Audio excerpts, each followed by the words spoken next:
একদিন রোদ ঝলমলে সকালে একটা মোটা দুষ্টু আর খুব চালাক বিড়াল স্টাইলিশ জামা পরে বাগানে হাঁটছিল। হঠাৎ সে দেখে একটা নিরীহ সহজ সরল খরগোশ মনে সুখে ঘাস খাচ্ছে। বিড়াল চোখ চিকচিক করে বলল, এই খরগোশ ভাই, আমার বাড়িতে কিন্তু আরও সুস্বাদু ঘাস আছে। খরগোশটা খুব সহজে বিশ্বাস করে ফেলল। সে খুশি হয়ে বলল, সত্যি, তাহলে চলি। ও মা! বিড়ালের বাড়িতে গিয়ে ধপ্পাস!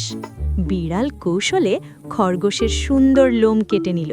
কি দুষ্টু! তারপর সে সেই লোম দিয়ে নিজের জন্য বানালো একটা স্টাইলিশ কোট আর টুপি। খরগোশটা খুব কষ্ট পেল। সে চুপচাপ বাগানে ফিরে এসে কাঁদতে লাগলো। ইস! ঠিক তখনই আসে একটা বুদ্ধিমান বাঘ। খরগোশ সব কথা খুলে বলল। বাঘ মুচকি হেসে বলল, চিন্তা নেই, দেখি আমি। বাঘ গেল বিড়ালের বাড়িতে আর বলল, বন্ধু, নতুন ফ্যাশন ট্রাই করব।